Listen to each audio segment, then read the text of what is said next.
Daniel Reed sat hunched forward on the icy green bench, a fortress of silence around him as Christmas lights twinkled behind the park trees like distant memories he couldn't touch.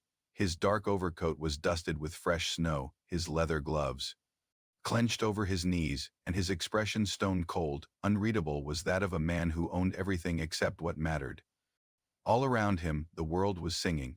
Children darted past in woolen scarves, hands full of peppermint sticks and laughter. Couples clung to each other beneath glowing lamp posts, and families whole, smiling, alive, walked arm in arm under the golden holiday lights. Daniel didn't move.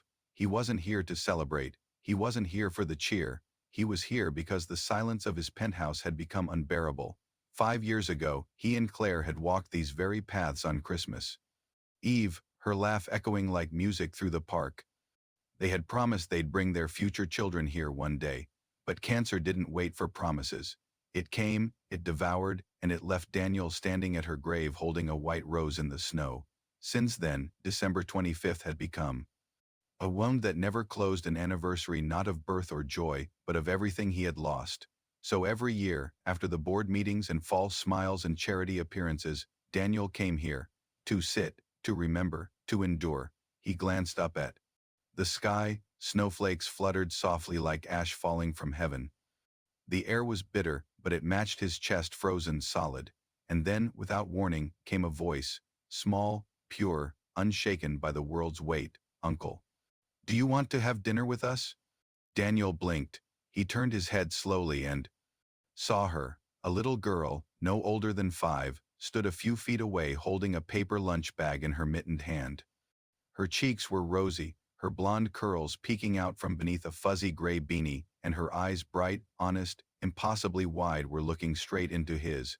Not at his suit, not at his shoes, not at his title, just him. He stared at her, unsure if she was real or some ghost sent by his aching heart. What?" The girl stepped closer, her boots crunching softly on the snow. "You're sitting all alone. Mommy says nobody should be alone on Christmas." Her words struck him harder than she could ever know. Daniel sat up straighter. "Where's your mom?" The girl turned and pointed across the snowy path to a group of people gathered near a food truck decorated with red ribbons and garlands. Tables were set up with thermoses, paper plates, and foil-wrapped trays. Volunteers bustled around, handing out cocoa and warm meals to the homeless men and women wrapped in layers of desperation and dignity. "My mom helps people," the girl said proudly. "I help too. I pass cookies." Daniel opened his mouth, closed it again.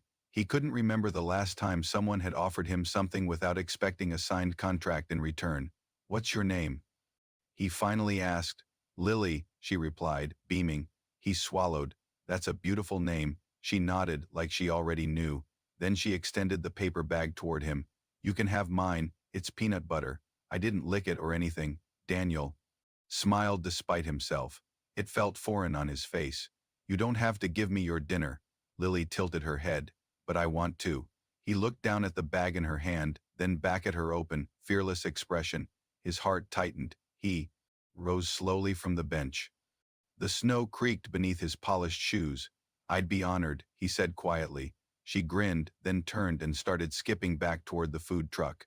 Daniel followed, still unsure how this had happened. Minutes ago, he had been planning to leave the park, maybe walk past Claire's old brownstone just to feel something.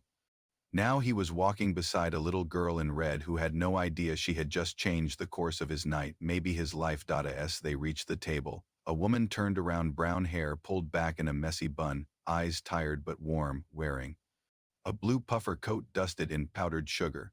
She looked up, startled to see Lily holding hands with a man like Daniel. "Lily," she started, stepping forward. "He was alone," Lily said simply.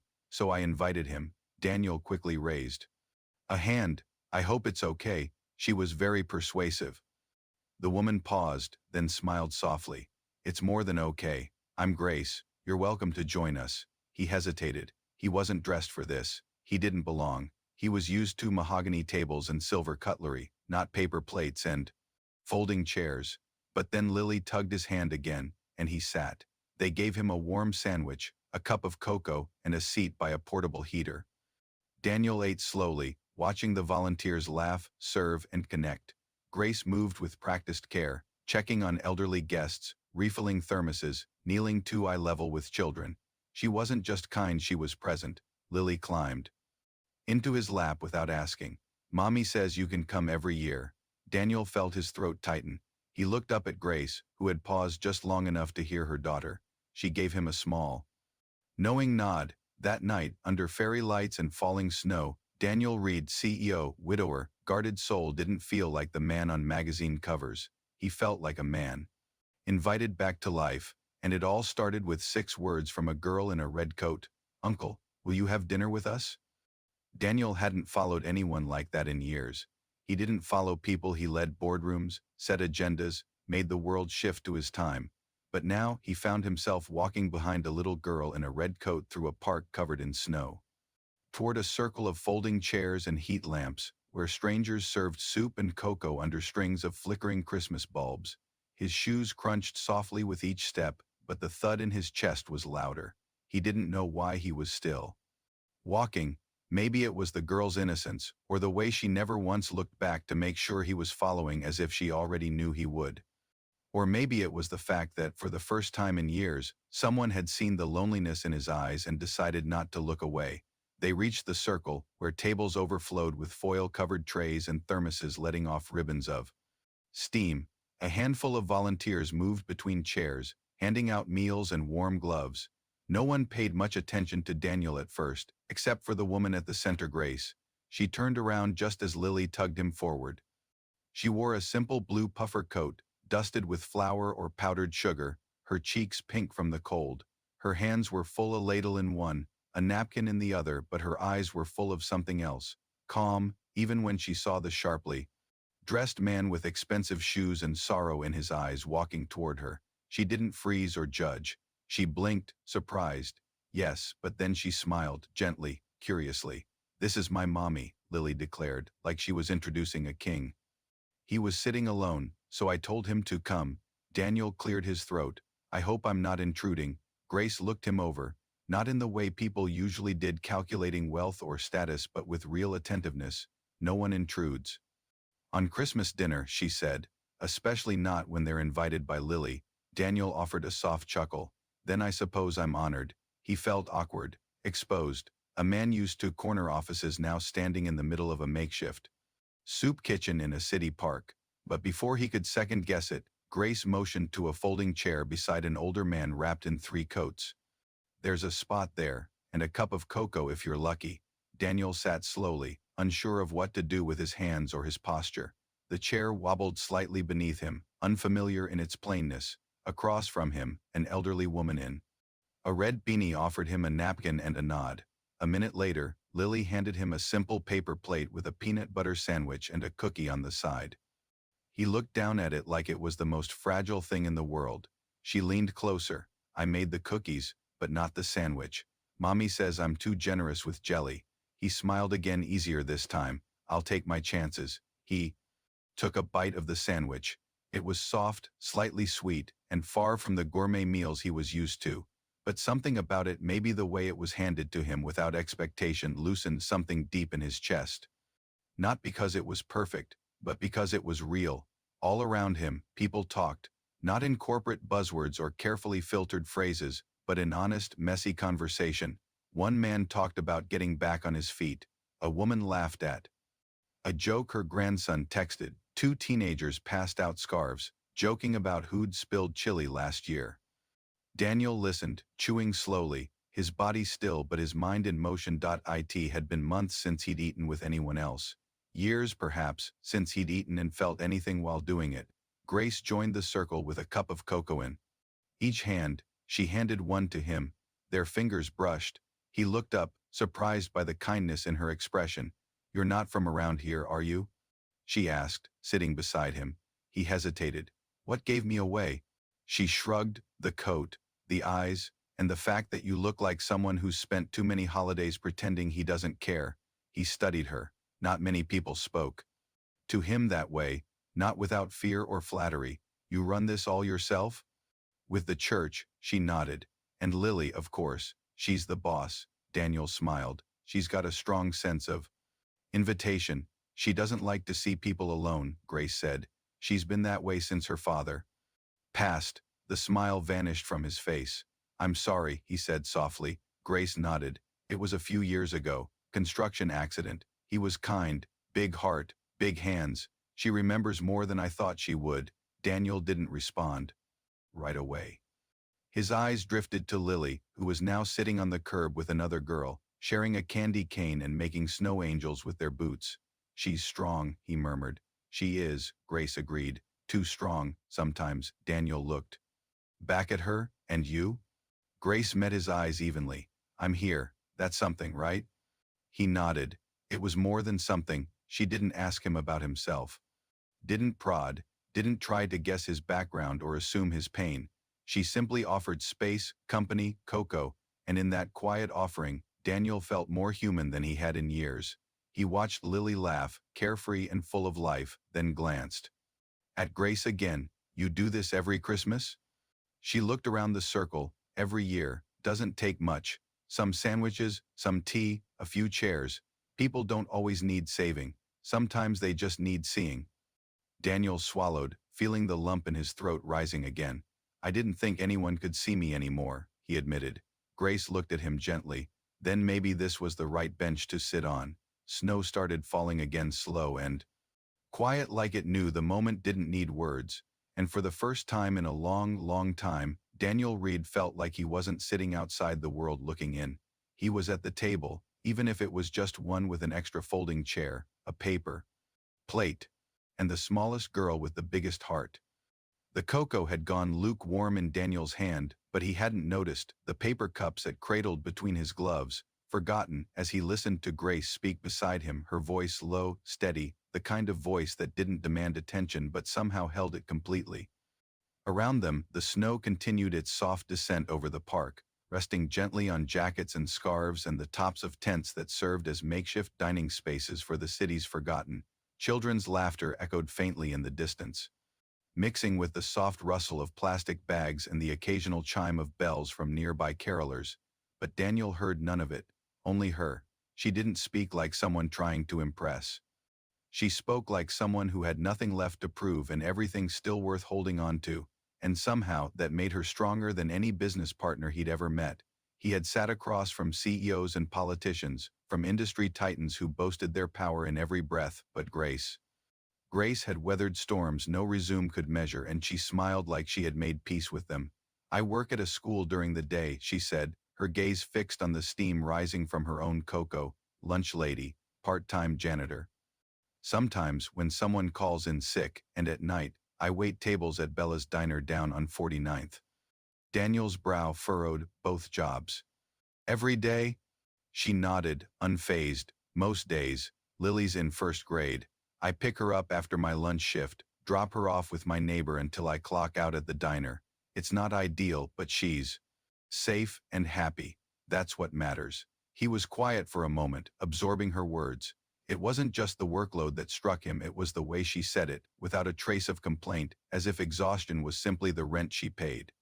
For motherhood, what about her dad? He asked gently. Grace's expression flickered just for a moment. A shadow passed behind her eyes like a cloud drifting across the sun. He died 3 years ago, she said. Construction accident. One of those freak things. He was wiring up scaffolding and something gave way. He didn't make it to the ambulance. Daniel's chest tightened. I'm sorry. I was too, she whispered. Lily was just too. She still asks questions sometimes. Sometimes I lie. I tell her he was brave. Sometimes I just say he's in the stars. She likes that. Daniel looked down at the snow between his boots, unsure what to say. His own grief came roaring back in waves. Claire's face, pale and weightless in that hospice bed. Her voice, barely above a whisper, asking him to keep living. And yet, he hadn't. Not really. She's incredible, he finally said, glancing toward Lily, who was now spinning in clumsy circles near the edge of the clearing, her red coat flaring like a bell, so open, so fearless. Grace smiled faintly. She's the kind of person I wish I was at her age, or even now, every year. She asks me if we can invite someone new to Christmas dinner. Someone who needs it, she says. It's her tradition. She makes cookies with me the night before. packs her little brown bags, and scouts the park like a detective looking for lonely people. Daniel's throat grew tight, and no one's ever said yes. Grace gave a soft, short laugh. They usually think we're weird, or they're just not ready to say yes to anything anymore. Daniel nodded slowly. I almost didn't either, but you did, she said, looking at him, and here we are. He met her eyes then, really looked at her and felt something shift. She didn't know who he was, hadn't recognized him yet, hadn't Googled him or glanced at his shoes like they were worth more than her yearly income, and he hadn't told her either. For the first time in years, he wasn't Daniel Reed, the mogul, the brand, the widower billionaire who owned half the skyline. He was just Daniel, the man who had been sitting alone on a bench with no one to talk to and nowhere to go. He found himself speaking before thinking. You saved me tonight. Grace tilted her head. Lily did. No, he said firmly, voice rougher now. You both did. I haven't sat down and felt seen in a long time. Not since. He trailed off. Grace didn't push. She simply reached out and placed her mittened hand on his arm.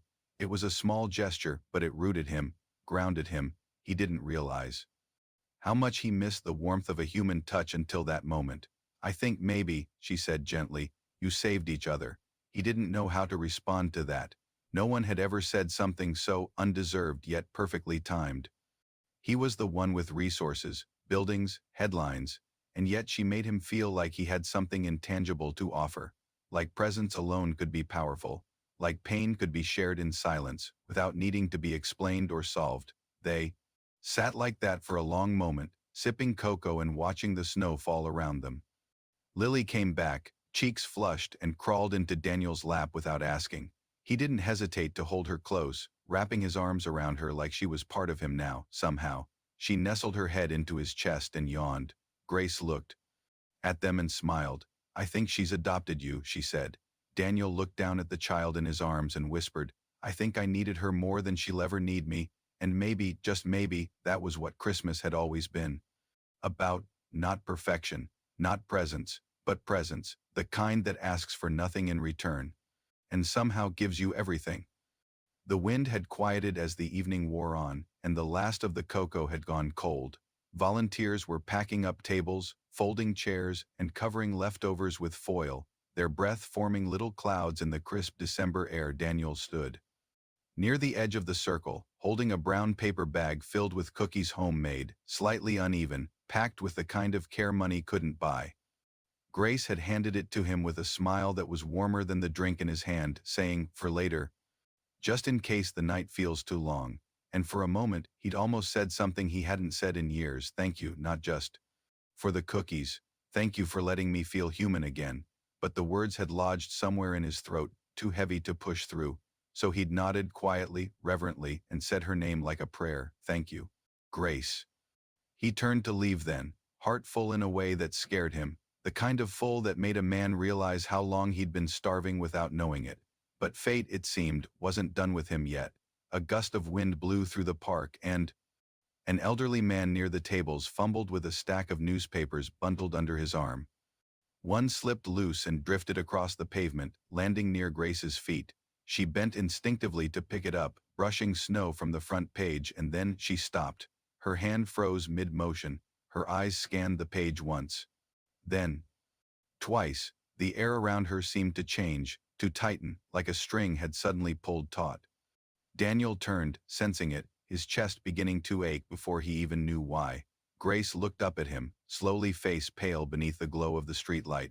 Her fingers clutched the edge of the newspaper, now clearly visible. Daniel Reed, CEO of Reed and Vale, announces $800 million expansion. His face stared back from the front page, sharp and corporate, suited and polished, the version of him he had left behind when he'd stepped onto that park bench earlier. The same face that had sat at her table all evening, smiling softly over a peanut butter sandwich. You're, she began, barely above a whisper, you're him. And with that single word, him, the air split. Conversations dimmed. The snow didn't fall quieter, but it somehow felt like it did. Daniel didn't flinch. He didn't lie. He only nodded once, slowly, holding her gaze. I didn't come as him, he said, his voice hoarse. I came as someone who didn't want to be alone. Grace's face was unreadable. She wasn't angry, not exactly. She was stunned, betrayed not by the man, but by the distance between the man he was and the man she thought she had met. Her eyes flicked to Lily, who was twirling nearby, oblivious to the shift, still humming Silent Night under her breath. Daniel watched her too, chest rising and falling in heavy waves. "I didn't plan this," he said softly. "I didn't expect her to speak to me. I didn't expect any of it. But when she did, I didn't want to ruin it by showing up as that man." Grace said nothing, only stared at the paper as though it had ripped open a space between them that couldn't be crossed. Daniel took a step forward. "I'm not here for publicity. I didn't donate money or take photos. I came because I was drowning. Because this day, this exact night breaks me every year, and your daughter pulled me out of that without even knowing my name." Grace's lips parted, then closed again. She looked like she wanted to say something sharp, something honest, but her eyes returned to Lily, still untouched by the revelation that seemed to center her. She folded the paper in half and set it on the table without looking at it again. And then, she did something Daniel would never forget. She met his gaze, not the man from the headline, not the empire builder, not the tycoon, but Daniel, the man who sat with Coco and listened, the man who held a child in his arms like it meant something. "You lied by not telling me," she said calmly, evenly. "But you didn't come here pretending to be more. You came here pretending to be less." Daniel's shoulders dropped, guilt woven into every breath. "I wanted to be small enough to fit into something real." She held his gaze. "You already did." He blinked, unsure he'd heard her right. "What?" She looked down again. At Lily, then back at him. Her eyes weren't warm now, but they weren't cold either. They were clear. "You're not the only one who's tired of being seen for the wrong reasons," she said. "So here's the truth. If you had led with your name, I probably would have smiled politely and walked away." "I know," Daniel said quietly. "That's why I didn't." Grace exhaled through her nose, then pulled Lily's hat down snugly over her ears as the wind kicked up again. "She likes you," she said. "You didn't fake that part. I saw it." "She felt it." Daniel nodded slowly. "I didn't fake any of it." Silence settled between them, heavy but not hostile, honest, and then Grace tilted her head, a bittersweet smile tugging at her lips. "Well then, Mr. Reed. Next year, the invitation will still be open." Daniel felt the air return to his lungs, felt the impossible weight on his chest shift, not vanish, but move. "You mean that?" She shrugged. "As long as you bring cookies next time. We can't let Lily think she's the only baker in this family." A breathless laugh escaped him, and for a moment he looked like a man just beginning to understand joy again. Grace turned back to the folding chairs. Lily reached up to grab her mother's hand, but turned and gave Daniel a sleepy smile. "Bye, Uncle," she said sweetly. "See you next Christmas?" Daniel knelt down, met her at eye level, and tucked one of her curls behind her ear. "You can count on it." And in that moment, he wasn't a CEO. He wasn't the face on a newspaper. He was a man who had been invited by a little girl and a mother with nothing to prove back into the human story. Snow was falling again, soft and familiar, like it remembered where it had landed the year before. The same bench sat beneath the same tall oak, its back now dusted with the fresh powder of a December afternoon that whispered of memories and beginnings. But this time, Daniel Reed was not sitting there in silence. He was early intentionally. A thermos of hot chocolate was tucked under his arm. A scarf Grace had knitted for him wrapped loosely around his neck, and a box filled with carefully wrapped gifts rested on the seat beside him. Each one was marked with a name: Grace, Lily, Pastor John, even two for volunteers he remembered from last year. He had taken the time to learn them, not through assistants or emails but in person. And now, for the first time in years, Christmas wasn't something to survive. It was something he had prepared for, something he looked forward to. The wind that used to sting now kissed his face gently as carolers hummed faintly from a nearby chapel, their voices carrying on the breeze like hope with wings. Around him, the park glowed with lanterns and warm lights, and folding tables were already being set up under tents by familiar faces who greeted him like an old friend instead of a corporate ghost. And then he saw her, Lily, bounding across the snow in that same red coat, now a little shorter on her as she grew, her curls flying behind her like a cape. "Uncle Daniel!" she shouted with glee, leaping into his arms before he could even stand. He caught her, breathless and laughing, holding her tight as if the past year had been nothing more than a breath between heartbeats. "You came," she said, as if there had ever been any doubt. "Of course I did," he whispered, burying his face in her shoulder. "Wouldn't miss it for the world." Grace arrived moments later, cheeks flushed from the cold, her smile blooming like a warm fire through the frost. She looked different this year, lighter, less weary. Her eyes held rest, and her coat had a new button sewed neatly where one had been missing last year. Progress, Daniel thought, healing stitched quietly into the seams of everyday life. "You're early," she teased, trying to beat the crowd. "I came to help," he said, lifting the box of gifts, "and I brought back up this time." He nodded toward the corner of the park where a delivery truck, his own, was parked discreetly. Inside it were boxes of new coats, toys, meals prepped by his staff, and heaters donated from Reed and Vale, but none of it had his name on it. That had been part of the deal. No cameras, no press releases, no logos, just help, anonymous and honest. Grace's smile turned into something deeper, her eyes misting as she reached for his hand. "Thank you," she said softly, "not just for all this, but for showing up again." He squeezed her fingers gently. "This is the only place I want to be." The evening bloomed with warmth despite the cold. Kids ran through snowbanks, volunteers passed out trays of steaming soup and gingerbread cookies, and music from a small speaker crackled to life as someone started playing "Have Yourself a Merry Little Christmas." Daniel moved among them with ease, not as a guest, but as part of something. He helped pour drinks, passed out gloves, and even found himself laughing at a joke told by a woman he'd sat beside the year before. He was different now, not because he'd shed his grief entirely, but because he'd allowed it to be seen. He'd let people in. He'd learned the power of one sentence spoken by a child brave enough to approach a stranger. "Do you want to have dinner with us?"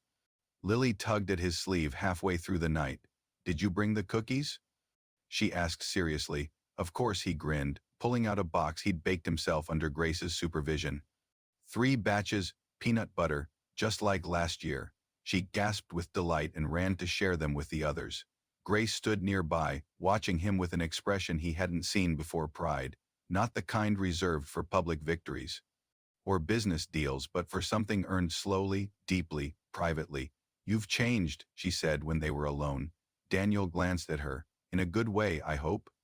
"In the best way," she said. "You look home." He smiled, the kind of smile that didn't need to be perfect to be true. "Funny thing is, I never knew I could find home outside of glassed hours and city views. But this place, these people, you too. You built something I didn't know I needed." Grace leaned against his shoulder. "And you made it stronger by showing up." The night ended with carols sung around a small fire pit. Daniel sat with Lily in his lap, both of them bundled under the same blanket, listening to her off-key but enthusiastic rendition of Jingle Bells. The stars above them shimmered like little mirrors, reflecting everything that had been lost and now found. As the final notes faded, Lily leaned back and whispered, "You'll come next year too, right?" Daniel looked at her, eyes wide, full of certainty, just like that first night.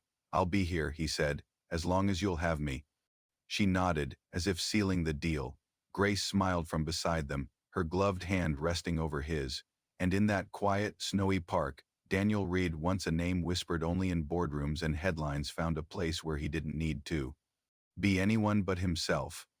A new tradition had been born, not one built on legacy or wealth, but on something far rarer, the courage to say yes to connection. And it all started with a little girl's voice on a cold Christmas night, asking a question that changed everything.